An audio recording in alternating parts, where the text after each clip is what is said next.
ইফতার সময় দোয়া কবুল হয়, ওই টাইমে দোয়া তালে থাকে না।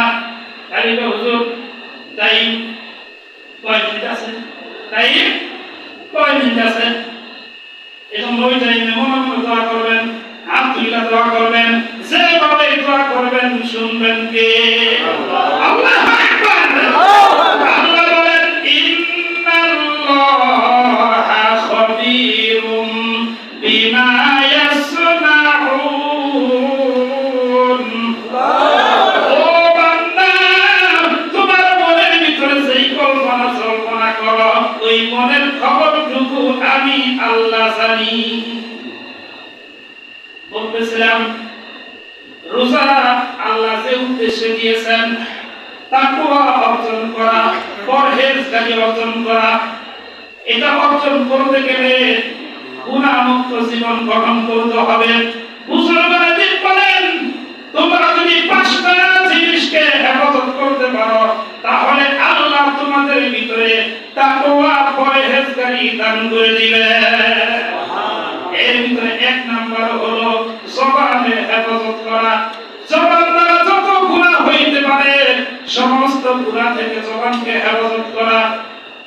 মানুষকে কটু কথা বলা, মানুষের পরনিন্দা করা, মিথ্যা কথা বলা, জবান দ্বারা যত গুনাহ হইতে পারে সমস্ত গুনাহ থেকে জবানটাকে হেফাজত করা।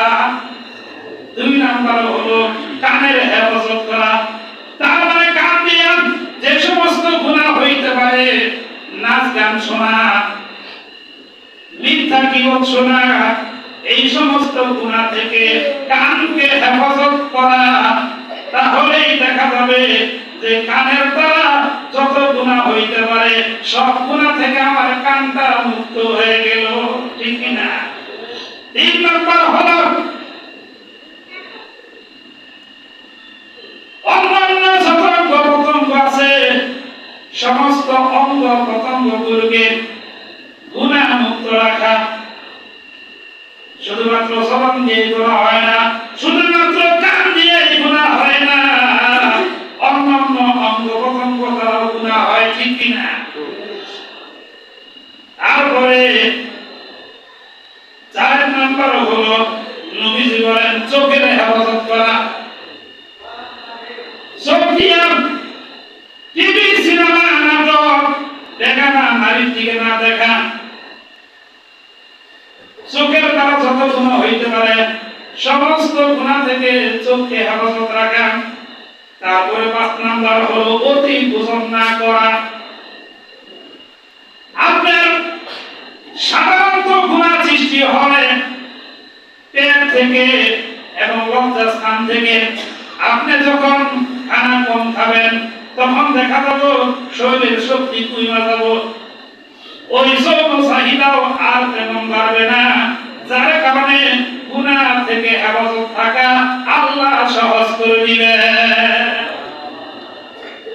এজন্য সেহরির সময় আপনি এত বেশি খাইলেন যে সারাদিন শরীরে এমন আলসামি আসলো, অলস হয়ে গেল, যে ইবাদত করবার মনেই চায় না। আবার ইফতারের সময় এত বেশি খাইলেন যে তারাবির সময় কষ্ট হয়ে গেল। এত লম্বা খতম তারাবি করা যায় কিনা? তারায় থাকতে থাকতে কর্মহারা খাইছে তো অনেক, কারণ শরীর ক্লান্ত হয়ে গেছে, ঠিক কিনা? এজন্য অতি ভোজন না করা এটাও একটা আমল। তারপর ৬ নম্বর হলো রোজা কবুল হয় কিনা এই ভয় রাখা, আবার কবুল হয় এরকম আশাও রাখা। আশা এবং ভয় এই দুইটা মানুষের ভিতরে থাকার কারণেই মানুষ মাথার ঘাম পায়ে ফেলে কাজ করে, কর্ম করে, সংসার পরিচালনা করে।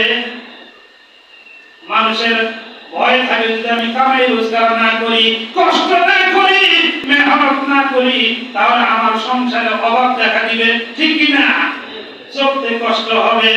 আর তার আশাও থাকে আমি যদি মেহনত করি, চাকরি বাকরি করি, রোয়া লাগাইছি, ঠিক মতো যত্ন নেই, ধান বেশি হবে, সংসার ভালো